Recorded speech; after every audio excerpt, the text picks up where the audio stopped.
Hey guys, before the video starts, I just wanted to let you know there will be no tool video tonight. I had some issues uploading last night's video, so enjoy tonight's video from last night, and there will be no tool video like I said, but stay tuned because just over my left shoulder there is next week's tool video. Hope you enjoy.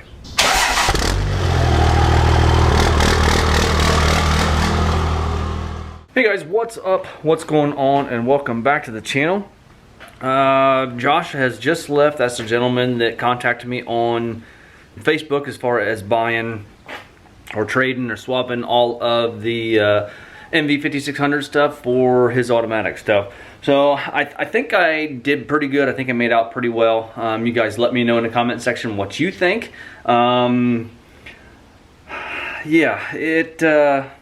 I've got a menagerie of stuff here that I gotta go through.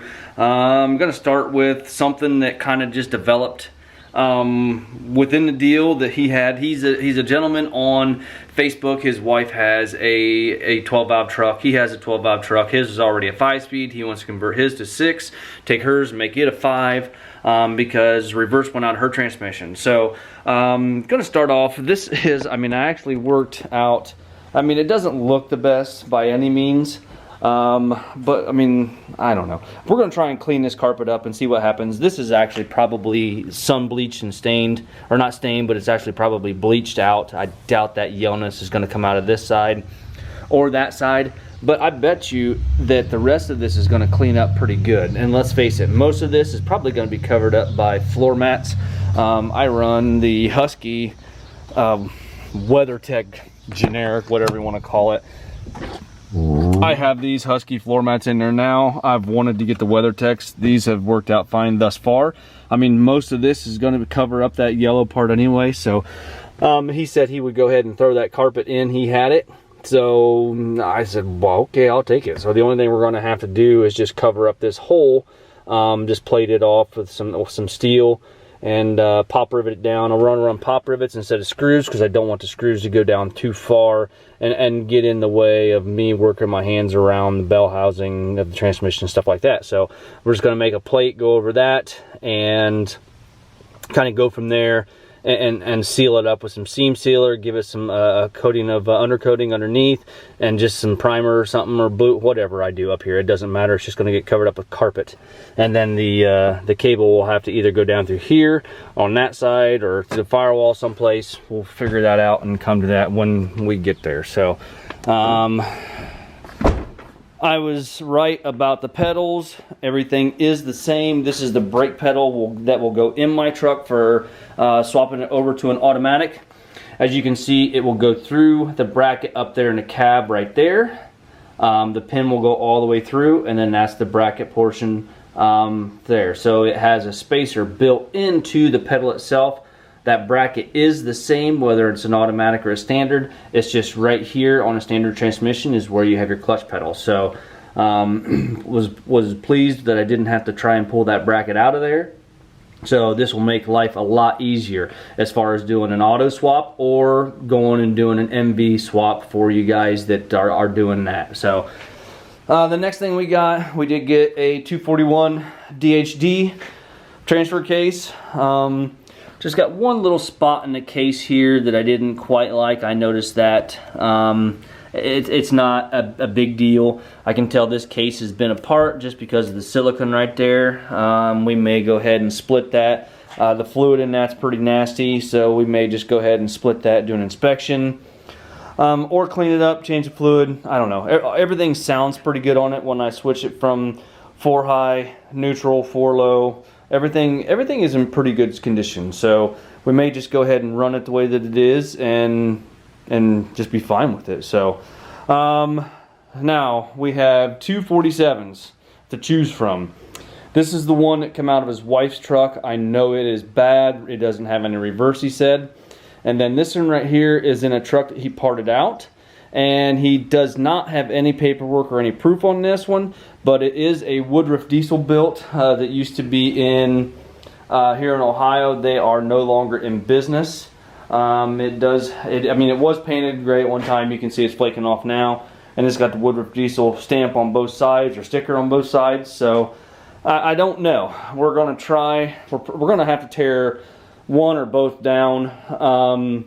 You know, if that's only a 5,000 mile transmission, then I want to tear it down, see what it has in it for clutches. I don't know as far as a billet input shaft. You can see the difference there from your oil galley here to the one that is in this. It's just a little bit different as far as the input shafts. So we're gonna go ahead and tear both of them apart. I can't tell the difference between the two input shafts. I know that there's a difference as far as once you take them apart, being a one piece or a two piece. So that would be the only way that I would know how to tell if it's a billet input shaft or not. If one of you guys have any idea, feel free to put a comment below and tell me what you think. Next thing we have, he also included all the interior pieces.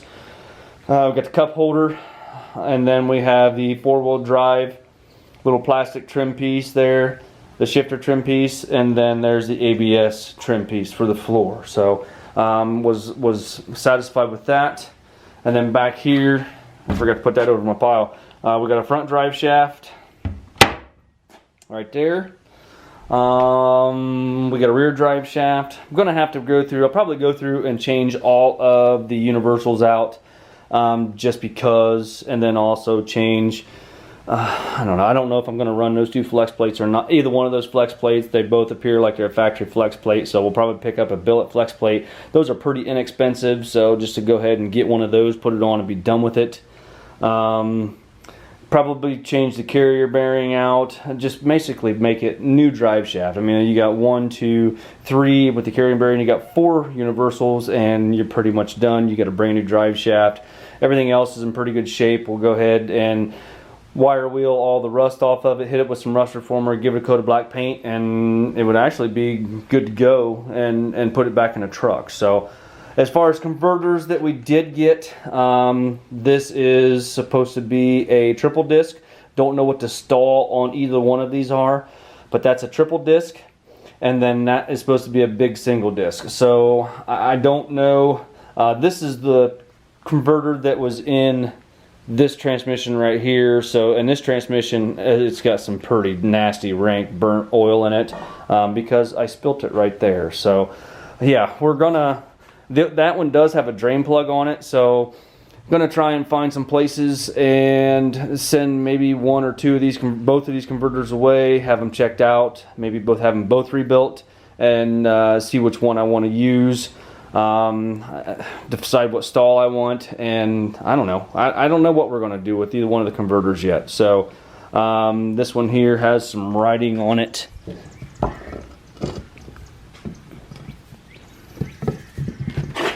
So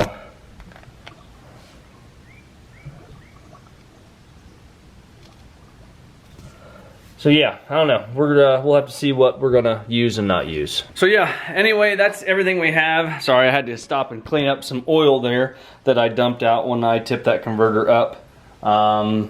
It was a little bit cleaner than what come out of the transmission right there, but it was still not pink and pretty and beautiful. Like if you look in this transmission right here, this transmission here is nice pink transmission fluid. It's low, but it's not burnt by any means. So that makes me feel just a little bit better. But we're still going to go ahead and tear it down and see what the clutches look like. Yeah, so I've never actually had one of these apart, so it's gonna be fun times. No, I did order a book telling everything as far as tearing a 47 or a 48 down, as far as complete exploded views, step by step from tear down to put together. A lot of these companies, when you buy their rebuild kits, they will give you that book. This is just one of them that I found on Amazon, so I went ahead and purchased it because I wanted to know how to do it, and just something to have the experience of, that I can say that I've done it. So yeah, pretty much what I have in a nutshell, and everything that I did pick up. I went ahead and kept my adapter plate. I showed him that everything is the same as far as the adapter plate from a 47 to an MV5600. He's going to go ahead and go home and do all of his measurements and make sure I did show him everything that was correct. And then also we got this part number right here on the back that he can look at too. So to make sure everything is good to go and he has what he needs. So other than that, I think that's pretty much all I have for tonight. In the next few days, we're going to start tearing these transmissions apart and see what's inside of them. As far as the head and the head gasket, still in limbo on that. I talked to the company today and I'm thinking I'm pretty much going to go ahead and tell them to give me my money back. I'm going to send them both of their head gaskets, and then I'm going to have to try and find one that has the same ring mill on it as what I have, or have it redecked and remilled. I talked to them over at Nice today and they said that that would probably be no problem, hopefully be no problem to redo it. They won't have to deck it, they'll just have to remill the ring groove because everything else is bigger than what said company that I have is. So anyway, other than that, guys, I do appreciate you watching very much. If you don't mind, hit that like button, give me a thumbs up. Subscribe if you have not already done so. And we'll talk to you guys later on.